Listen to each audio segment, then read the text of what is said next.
Hi guys, welcome to revision time. आज मैं ला रही हूँ आप सभी के लिए यूनियन बजट 2025 के इम्पॉर्टेंट वीडियो।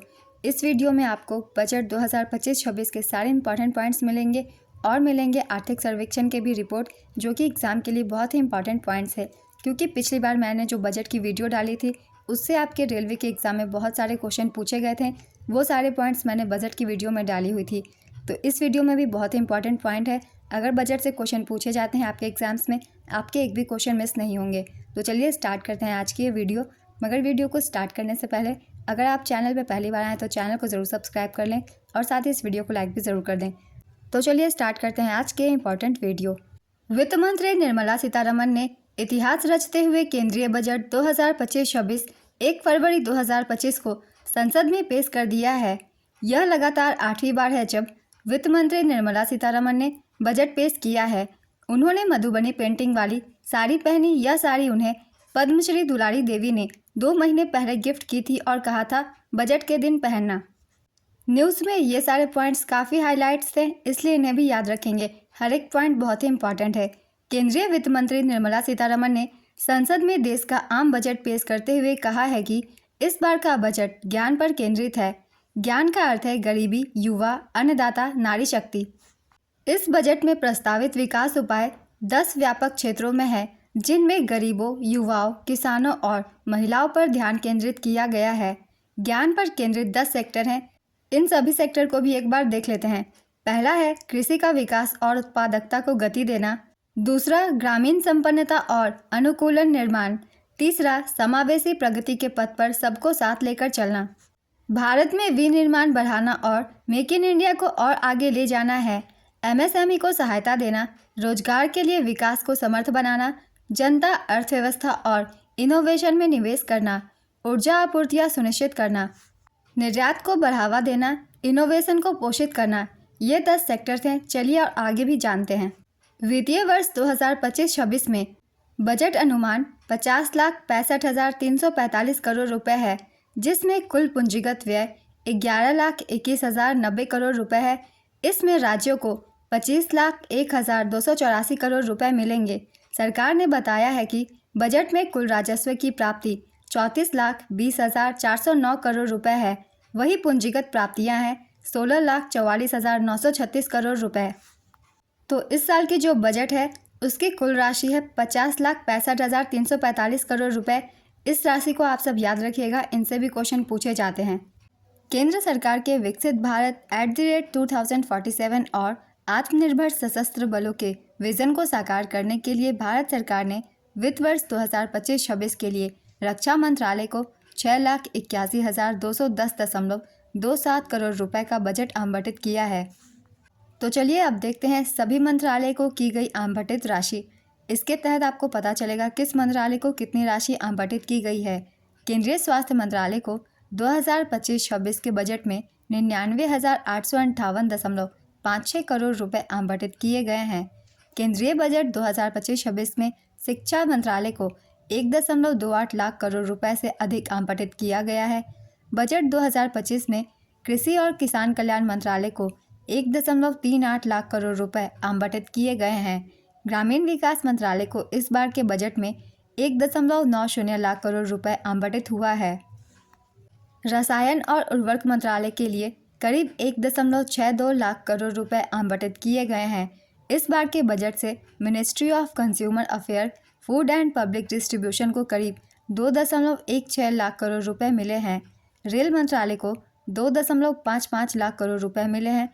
भारत के गृह मंत्रालय को इस बार के बजट में 2.33 लाख करोड़ रुपए आवंटित किए गए हैं।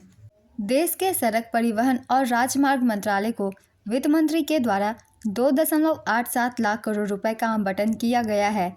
महिला एवं बाल विकास मंत्रालय को 26,000 करोड़ रुपए आवंटित किए गए हैं। युवा एवं खेल मंत्रालय को 3,794 करोड़ रुपए आवंटित किए गए हैं।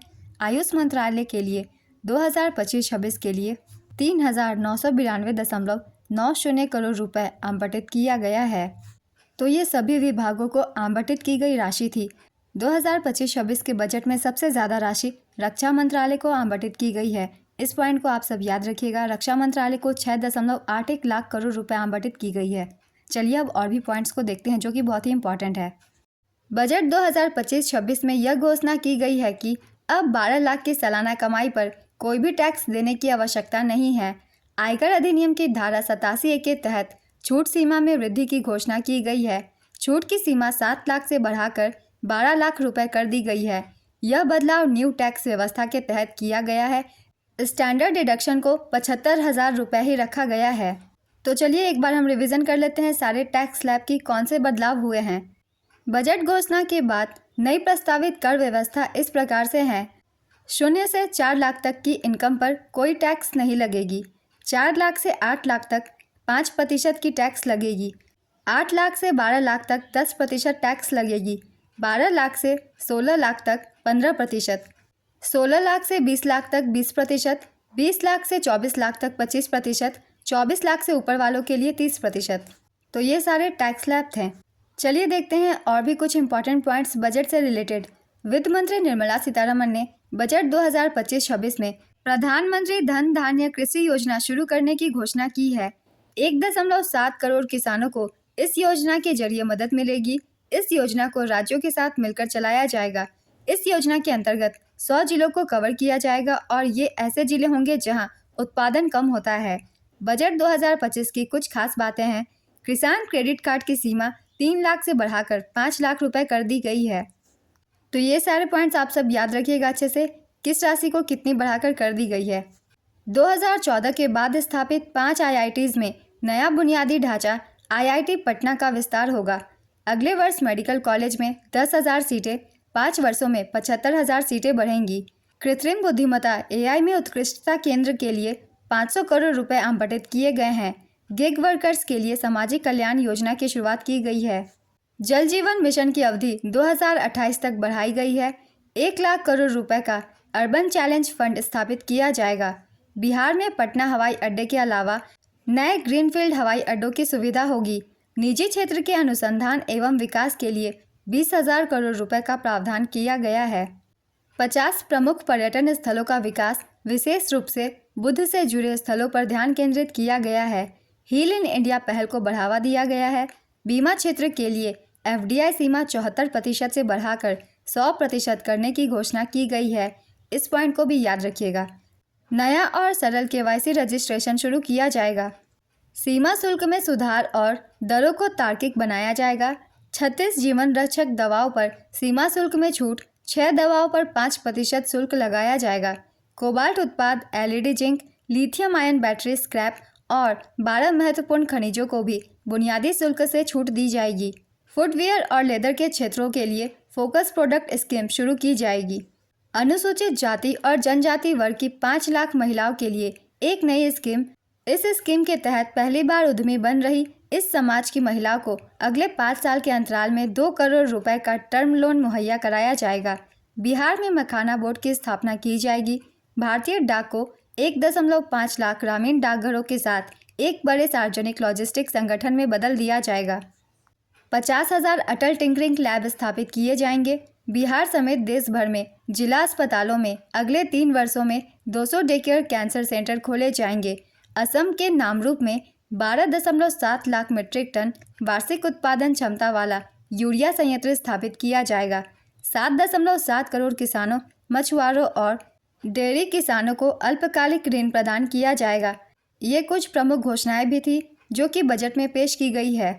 इन सभी घोषणाओं से बहुत सारे क्वेश्चन पूछे जाते हैं एग्जाम्स में, इसलिए इन घोषणाओं को आप सब याद रखिएगा।